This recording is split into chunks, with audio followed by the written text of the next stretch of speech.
Hello, my name is Eric. This is my wife, Carol Lee, and this is Flirting with Realities. With This, reality. yeah, and this is episode 5. 5. Episode 5. So, if you've watched our previous or listened to our previous podcasts, you will know that I am the logical, reasonable one, and Carol's kind of like the fantasy. Woo woo spiritual girl. Yeah, she's just kind of out there, I guess, but we still love her. Still give her a chance. So, how's life, Carolee? Amazing. Yeah, what's going Because on? my paradigm is amazing. Oh, you just want to get right into it? Life is going really well. I get to work in a loft above my bedroom every morning. In business with the sexiest man alive. Yeah. That probably makes noise when I touch your shirt. Oh, maybe. We have fun, right? I mean, it's, I think that was our point to doing a business together, was to enjoy all aspects of life, right?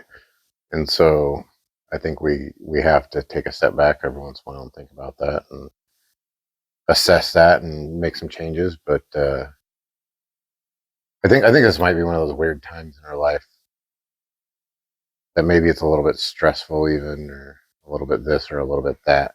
But I think we'll look back on it and be like, oh, that was kind of fun. Oh, for sure. I We think so. yeah, we were starting a business, and then sometimes we just like come in the house. I'd come in the house and we'd screw around or play around, and joke around, and do whatever, just kind of be in the moment, I guess.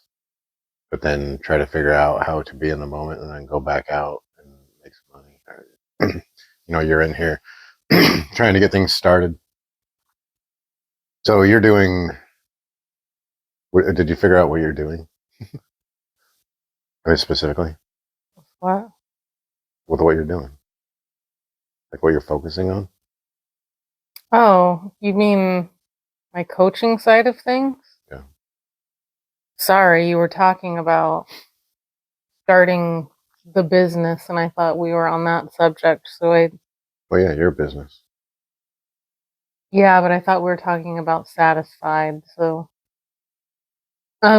Yeah, I figured out what I'm doing. I'm empowering people to, if they're wanting to make changes in their life, if they're feeling stuck in some way, if they've just come out of a difficult situation and feel like there's more, but just don't know how to get there. I'm empowering people to change themselves, make themselves better, and look at all areas of their life, not just their mental health, but their physical health. Because I think we talk, when I first met you, you talked to me about balancing plates in different areas of your life, right? Spinning plates. Yeah. Yeah. So this is that same concept. It's about being in alignment in all areas of life. Yeah, and I guess to just so everybody understands, the spinning plates, that was my analogy to my life. And you start spinning, you got to spin one plate and get that plate spinning really good and smooth, and then you can move to the next plate and spin that plate really smooth. But once you get like 3 or 4 plates, or well, I mean, maybe some people, once you get one, well, maybe you don't even get one plate spinning.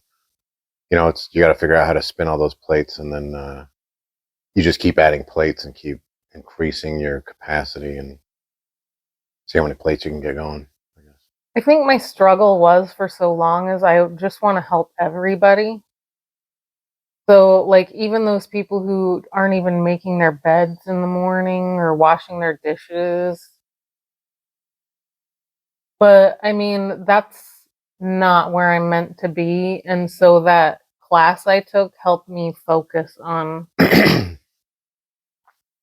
narrowing that down and realizing, first of all, I mean, you're not going to appeal to everybody, but you do need to focus on one area. And so, yeah, I was able to Yeah. figure that out.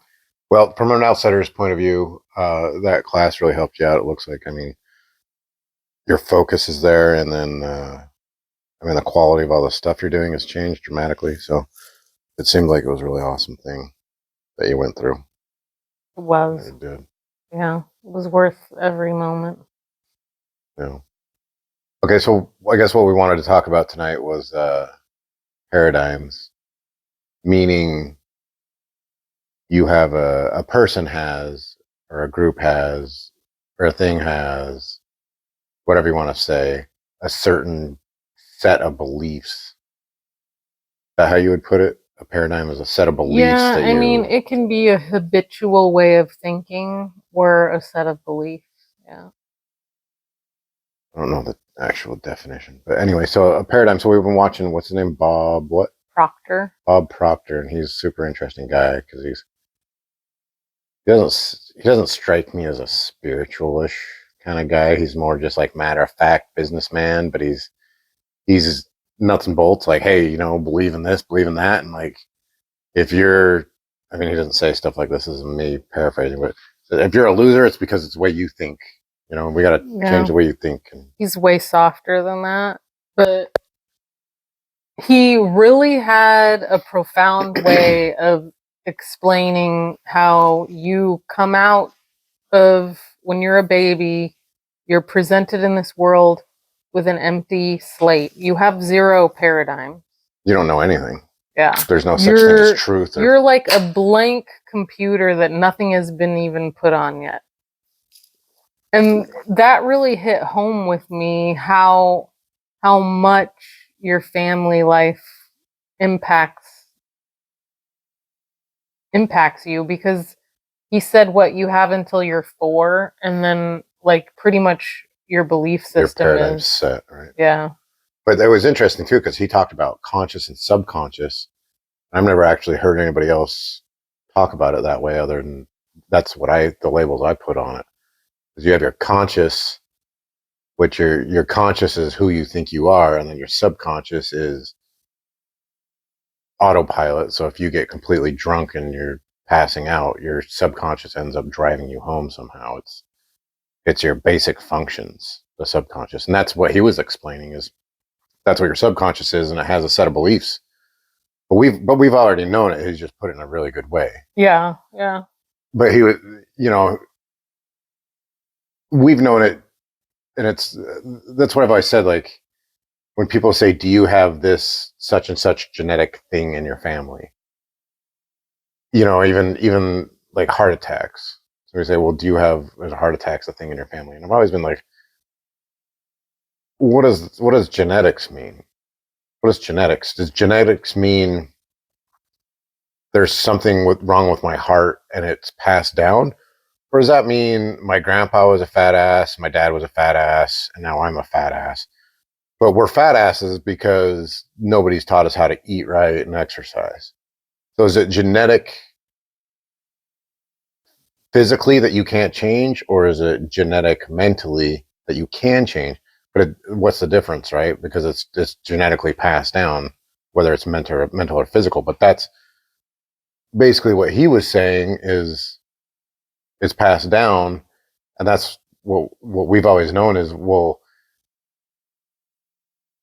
it's kind of like when you're raised by certain people, you learn to think like they do. I mean, not every time, but a lot of the time. So if you have poor parents, the chances of you being poor might be pretty good. Overweight, it might be pretty good that you're going to be overweight. You turn out like your parents, and I think you can probably resonate with this like I can. But the older I get, the more I am like, oh my god, I'm like, all I can see is my dad, acting certain ways and doing certain ways. It's almost like this like thing that you can't avoid. It's determinism. You're just going to be like your parents. I told you that one time I came down here to visit my dad, and he like couldn't sit still and went off into the woods, and it like dawned on me, holy, like fuck, this is where I get this.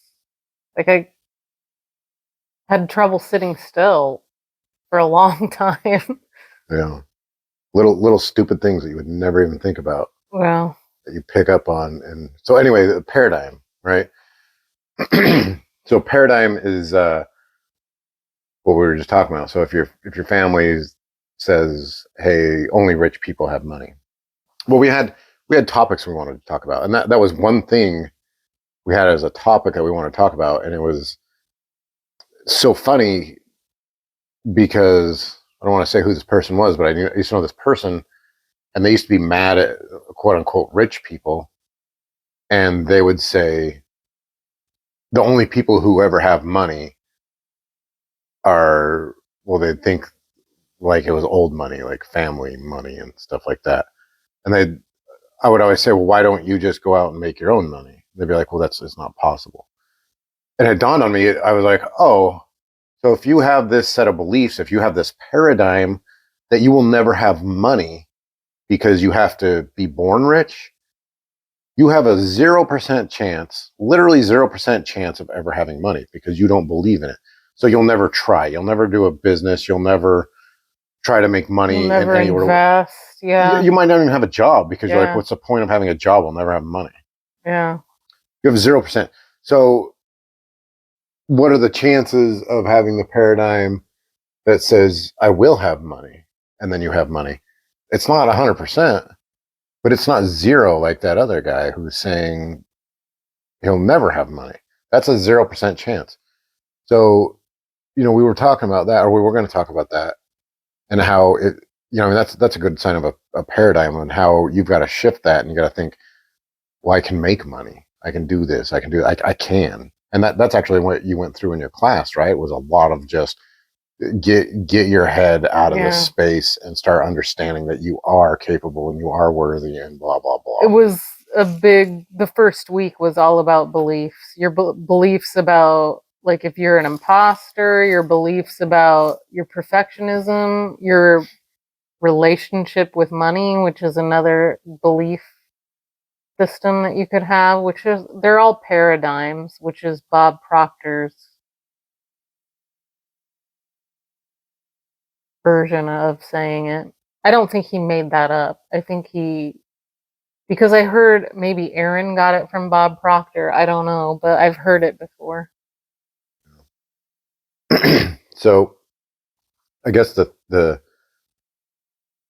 thing we could talk about here is, I think you're in a certain space with paradigms, and I'm kind of in a certain space, meaning I feel like you are more, I can do anything.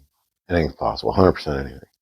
And I'm more like, yeah, I think you can do a lot of things, but I think there are limitations at what you can do. And I've got some bad news for you. I thought ahead of this a little bit. So I've got some examples that might hit you kind of hard, right? Yeah. So I started thinking about one example of a paradigm might be, I could be the greatest basketball player in the world. And this is where I come in. I think there's limitations. Like, you can't just sit on the couch and say, I'm going to be the best basketball player in the world. 100%, you got to go out there and practice. And even if you go out there and practice, you still may not be the best in the world. Like, you might want to be tall. You might want to have some abilities. I mean, I think that's an example of a limitation. Well, where you can't just think your way out of it. You can't, like, change physical things. That's what I'm saying, though. And so I think even money can transpire into being a physical thing. And so I think this is, we've talked a little bit about it, and maybe it's not fair for me to bring it up, but talking about The Secret, that book or movie or whatever, and how I feel like there was a lot of people that just get a whiteboard and they write, I want money and I want a Ford Taurus or whatever, and nobody wants a Ford Taurus. Not that there's anything wrong with Ford Taurus. It's on the wish list. But I feel like they write these things on their whiteboard and then they never make. I think there has to be a physical thing that you have to do to go after these things.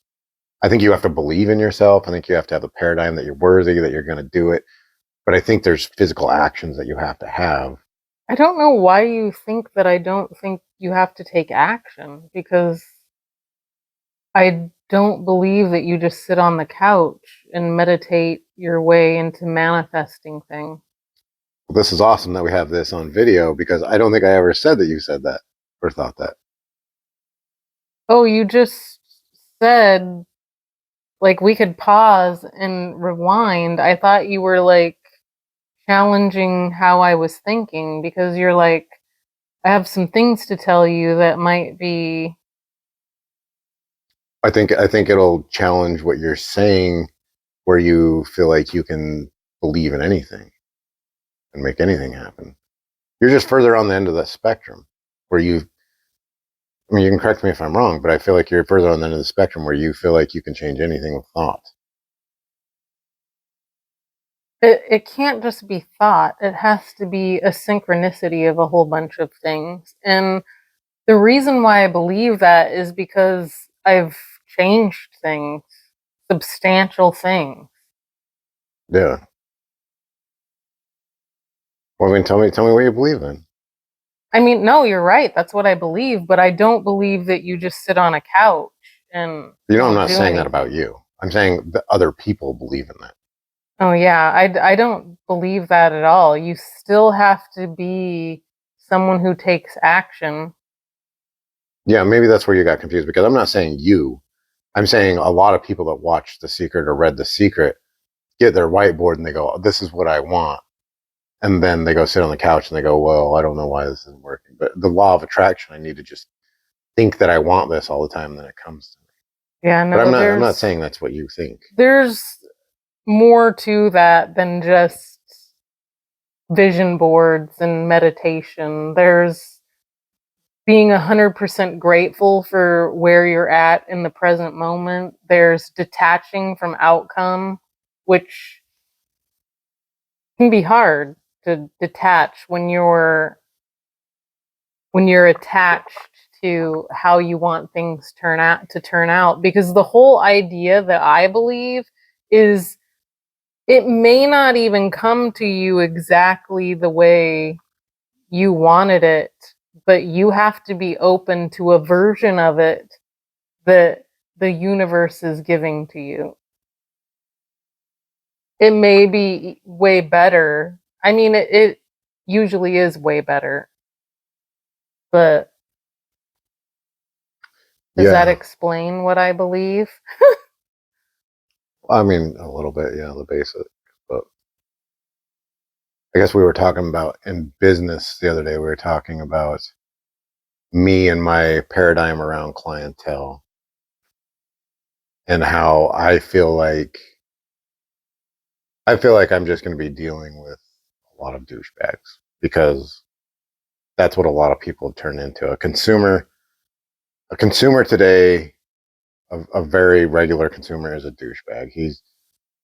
I guess I'm dealing with but you know, it's women too. But I want it now. I want everything I want, and like, you know, I want a discount. There's just a lot of just not treating people right when you're a consumer these days.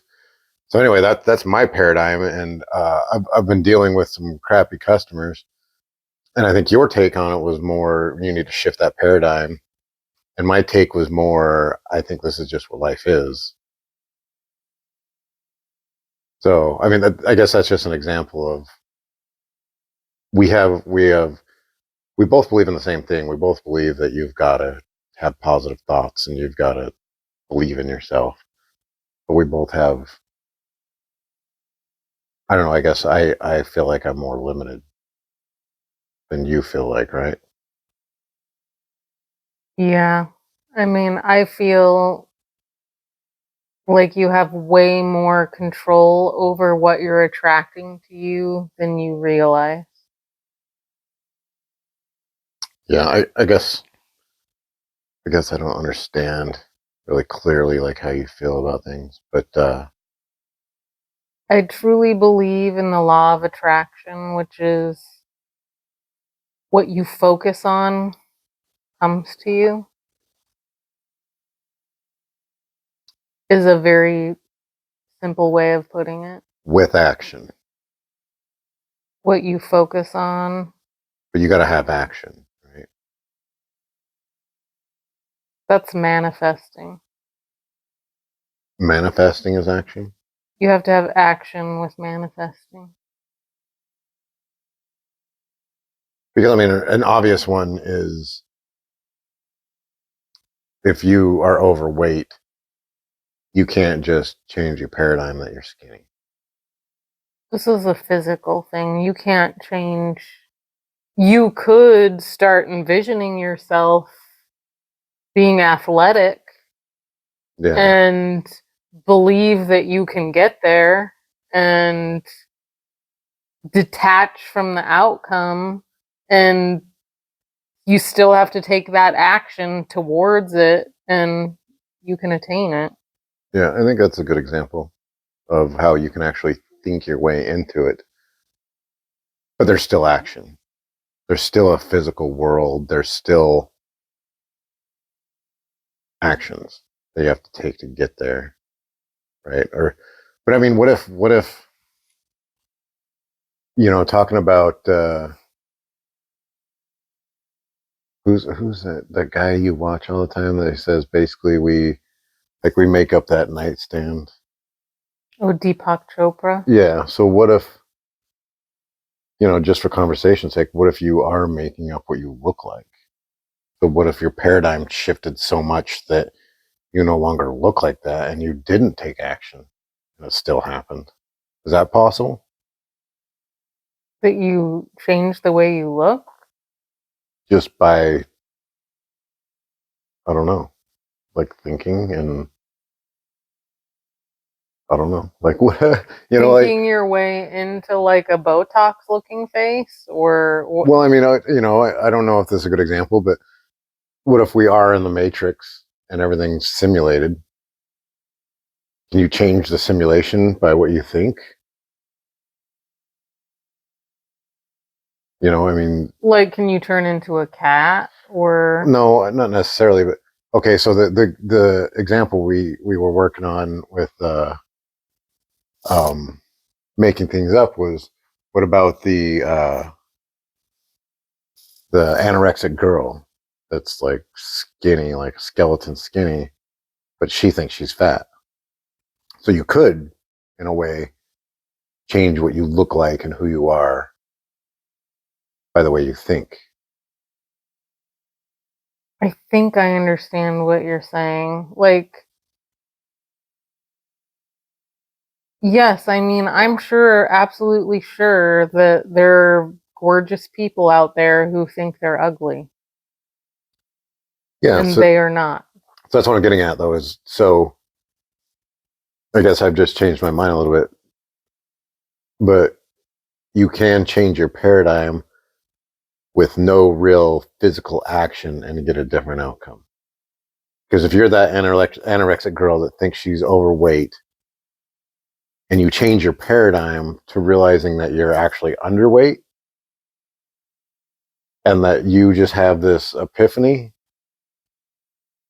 then you didn't do anything physical. You didn't eat less. Yeah, this is a little different than manifesting. This just literally is shifting a paradigm, which, like, I used to hate my tits. They didn't change at all, and now I love them. We both love That's them. just shifting a paradigm. That's Right. that's the same thing as the anorexic girl. You're not Yeah. manifesting anything. You're just changing how you habitually think about something. So I used to say to myself, God, my tits don't fit in the shirt, or whatever I used to say. I don't even know. It was a long time ago. But then I started to literally get in front of a mirror, completely undressed, and start looking at myself, which I had never even really done, if that's not crazy. But you're just shifting a thought process. It's not, you're not creating anything. You're not creating anything? I mean, your reality has changed. Yeah, but Physically, you're just saying physically? yeah, nothing is being manifested into the world. You're just, I guess I got to think about that. So if you take the anorexic girl, does it matter what the world sees, or does it matter what she sees? Or is that's where reality comes in, right? Is what the world sees? Because it changed in her reality. depends who you're talking about, right? I mean, kind of like the guy at the side of the road that has the little Caesar sign. What does he see about himself and what do we see? I mean, that could just get really an in-depth, confusing conversation about reality. Yeah, well, I think that's where we're at. Um, If you change your reality, if you change your perspective, her perspective was skewed. She's not fat. yeah, so that it didn't change anything. I mean, it did change something physically in her mind, but I guess not physically in the world, right? I think a lot of people have body dysmorphia. Oh, I think probably every single person does. Yeah, This which is is weird. this is what we talk about. Like, I don't think anybody really knows themselves as much as another person knows them. It's really weird But to that's think physically about. and mentally. Yeah. Like, I don't think you have any idea what you truly. But but that's what I'm saying. I guess is who says I know what you look like? That's true too. Especially when you're in love, you look 1,000 times better than if you were just some Right? stranger. So I guess that's what I don't know. I guess I'm confused in my own thoughts. But what do you look like? What does this anorexic girl look like? And to who? Some people might think she's fat because they don't know what a human body should look like. So True. what is reality? I mean, that's what models and everything, like, they bring out these stick figure girls and they go, this is beautiful. And there's a lot of people that go, yeah, that is beautiful. And then there's a lot of us that go, what, there's, like, what's happening?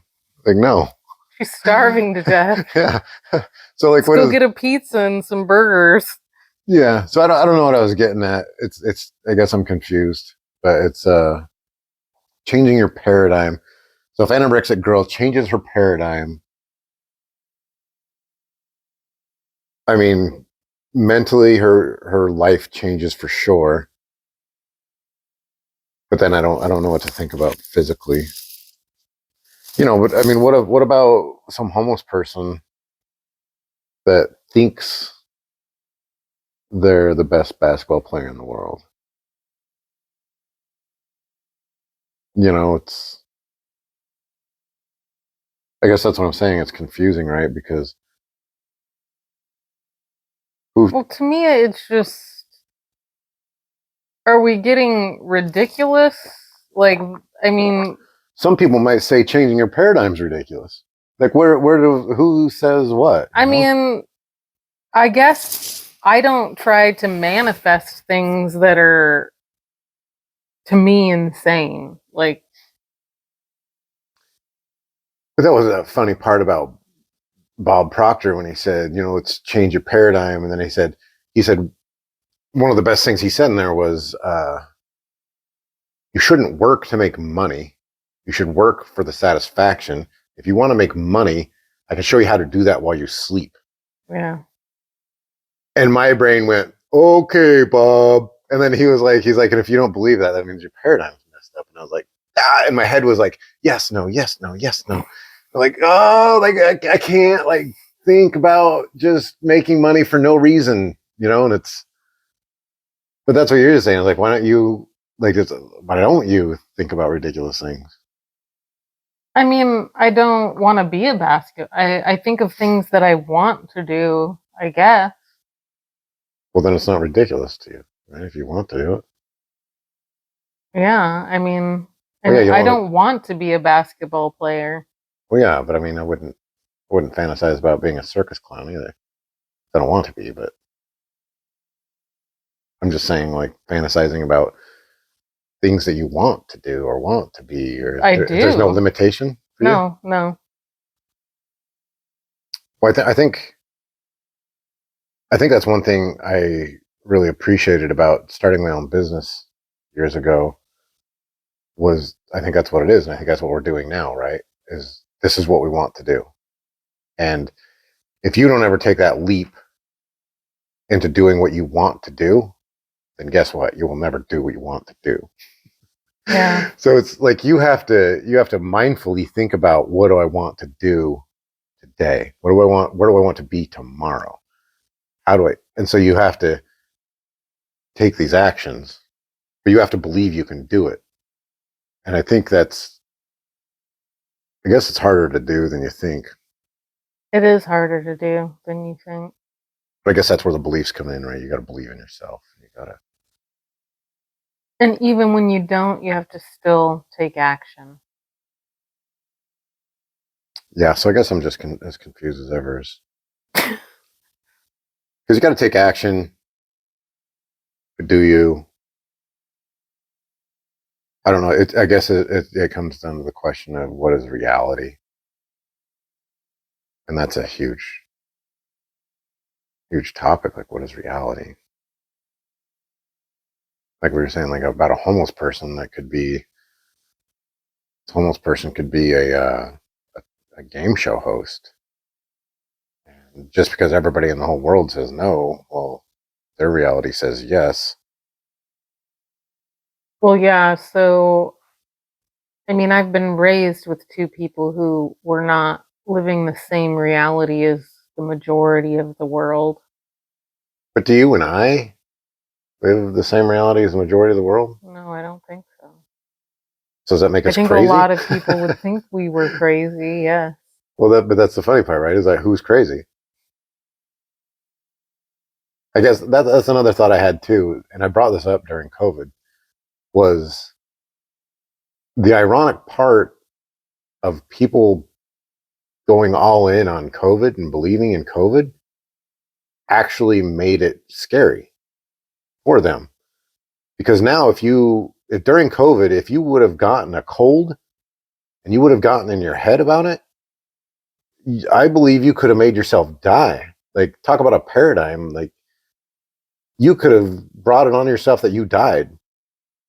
So that's what I said during COVID is like, why would you guys choose to believe in this? And, if somebody's listening to this and like, okay, great, placebo. No, it's a Placebo's real thing. placebo's a real thing. They give Yeah. people sugar pills in test trials. And what we were doing, we were listening to Joe Rogan. He was talking about what did he call it? Nocebo.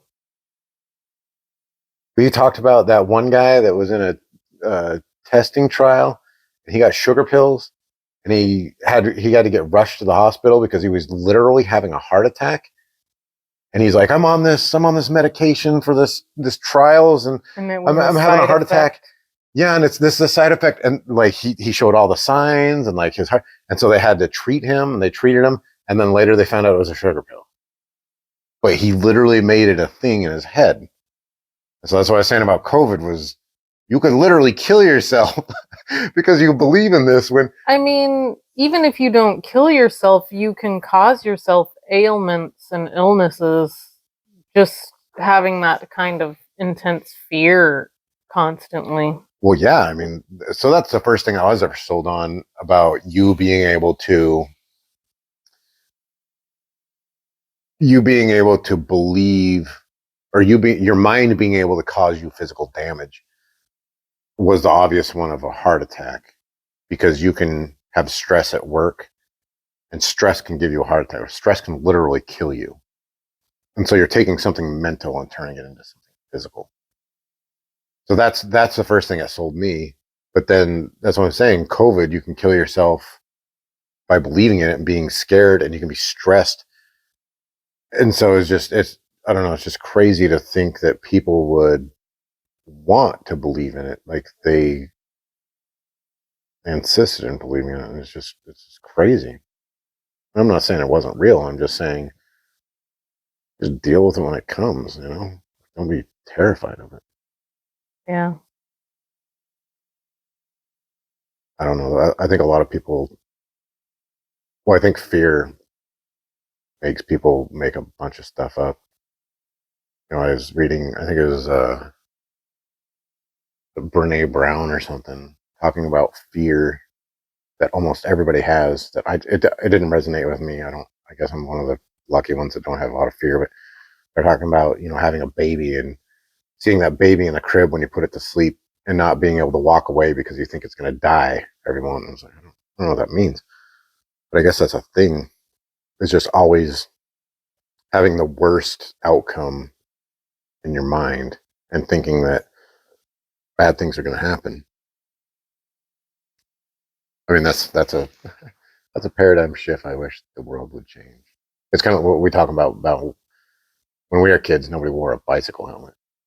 Now everybody does Yeah. because, well, and that's the thing is, so everybody's going to die. How much of that stuff do you bring on yourself? If you tell your kid if you don't wear that bicycle helmet, you're going to get hurt. And then what's the chances of them riding a bicycle without a helmet and then they're crashing because they think, you know, I mean, it's a possibility you can bring, I mean, that's, I guess, the manifestation that you're talking about, right? I guess the most uh, impactful thing that I have heard about a paradigm change, I don't know if you want to share it, but your meditation that you had with your, Oh, with my brain tumor? yeah, little tiny brain tumor, no big deal. Felt like a big deal when I was going through it. I'll share it. Just was had you want me to start from the beginning? I just basically had a brain tumor.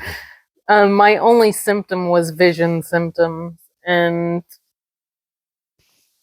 I just am not one of those people. I wasn't just going to be some diagnosis, and I started eating really clean and just paying attention to like if things would make my vision worse and then excluding them from my life. But really, I focused on meditating every day.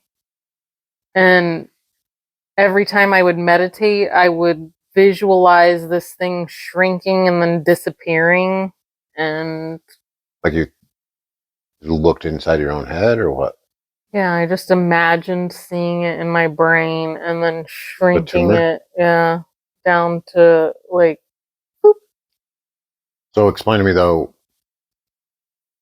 you were you kind of full in on the medical side of it for a while? Like when you had the vision problems, you're like, okay, well, let's go get chemo, or like what, you know, were you ever full in on the medical end?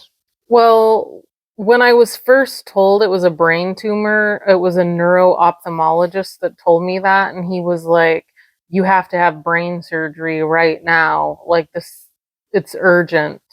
So for a few days, I thought this thing's gonna pop in my head and it's urgent. So I actually thought I was like in limbo, thinking I had to go get emergency brain surgery. So I mean, did you think anything was an option? You're just like, okay, well, I'm doing chemo stuff now, or I'm not chemo, but I'm doing cancer stuff in the No, hospital now. that kind of sunk in, and then I got a hold of the brain surgeon, and he was like, well, he called me because I couldn't get in, and he called me personally, and he was like, I just want you to know this is not life threatening to you right now, Oh, because I had to wait 3 weeks to get in to see him. Um,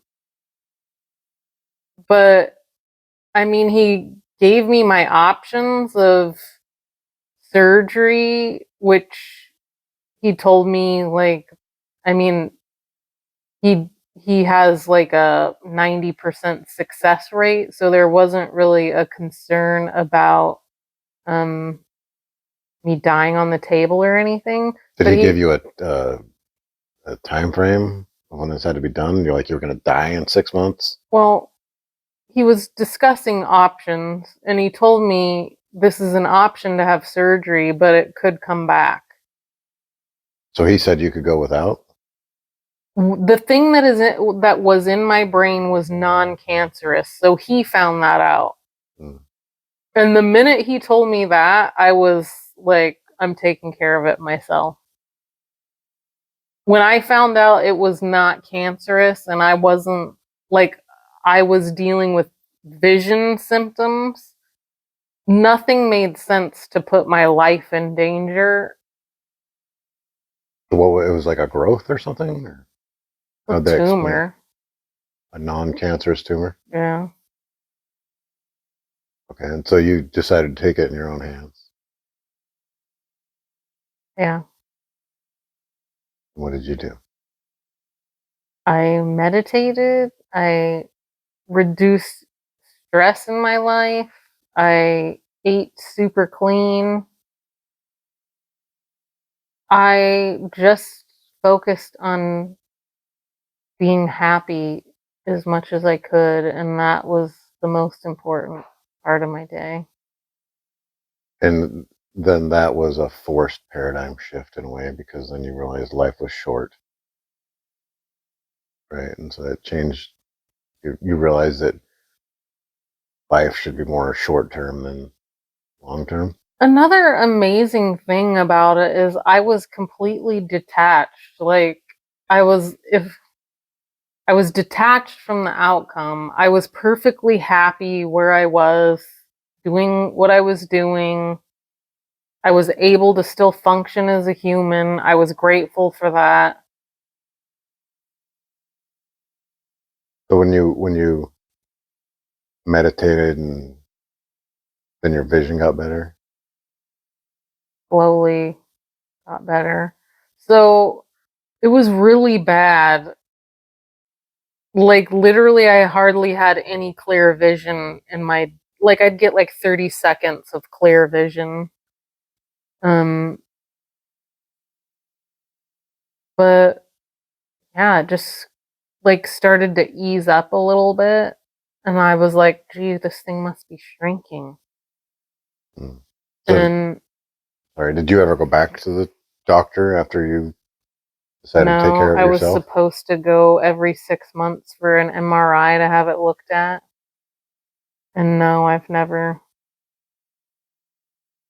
The way I look at that is if I go back, I have a belief that it could still be there. If Yeah, I want them to look at it, what, I have no symptoms of anything. Why go back? yeah. So my last eye shake was 2018 sometime. So I dealt with it, but it really just dwindled down to like a tolerable amount, like it barely would happen. And then it's been now years since. Yeah. Well, it's kind of a trip too, because we were talking about my mom's friend having cancer. I don't you remember what kind of cancer? Mm-mm. Having cancer, and we just brought up all Stamets and how he gave his mom turkey tail, and my mom told her friend, and then she says now her friend took some turkey tail and cancer's gone. So it's it's kind of like, well, what is cancer? Is cancer? Have you ever watched somebody go through cancer? Like, man, I feel like somebody gets cancer and they go, oh, well, we got you on chemo. Then they get them on chemo and then they're dead. And it's like, well, what killed them? Like cancer, or is it chemo? I've All the always, stuff. and I don't mean to disrespect anyone who's had cancer, but to me, I believe cancer is just a term that they use for several things that Yeah, they, I don't think the medical industry knows a lot. And that's just from my experience. Well, of course, there's probably some cancers that you got to do the chemo and you got to do that. They know what they're talking about. But how many times does something come up when you just take, like, taking turkey tail seems so ridiculous. But I mean, people are saying it works, so whatever. But it's just how many times does cancer come up and it could actually be something super simple, and then they're like chemo, and they're like, oh yeah, dead. And like all you would have had to do is wait it through, or take some turkey tail, or meditate and take some stress out of your life or something. It's like, whoa, that's a little crazy. Kind of, we were talking about my dog, our dog, your dog. I put her on this pro iron stuff, and I don't want to get into it, but it helps the muscles and stuff. She needed it, I guess. And I started giving that to her, and then I don't think she needed it. Well, it fixed the problem it was supposed to fix, I think. But we didn't really know what was happening, but she was like falling, like her hips were gone. You're the one that thought about it, and you're like, man, I wonder if that iron stuff's doing it. And I'm like, I don't know. But anyway, we quit giving it to her. She finished the medication like last week, and now she's starting to run around like normal again. That's what I said today. I'm like, damn, what if I would have put her down? Because I was thinking like I had to put her down. Like she couldn't walk. Falling on her head. Yeah, she's falling on her face like every once in a while, and she couldn't walk on the floor. She'd fall, and she'd fall downstairs, and I thought her hips were gone. I'm like, dude, what a trip to think I could put my dog on a temporary medication and then put her down thinking that her hips are gone when it was just a side effect of the medication. But it's kind of what we're talking about with cancer is, damn, what if you're just going through like a sickness with something that would go away in a month or two, and they're like, chemo. I know. I mean, it's actually so crazy. Very scary. We call it Western medicine, is like, it's just very pushing surgery and medicine. And yeah, I mean, I just think it depends on the individual. It's up to them. But I'm very, like, even when I broke my wrist, I didn't go do their physical therapy. And I just. Well, it's like you and I have talked about, we go to the doctor, and you and I are not big, huge doctor people. Oh, well, here's a great example. So I went to the doctor the last time, and it was for an annual or physical or whatever you want to call it. And he didn't tell me anything when I went into there for the visit, but then he goes, when I went to the visit, he goes, do you want to do some blood work? And I was like, yeah, sure. And he's like, you want to do, cholesterol? And I was like, yeah, sure.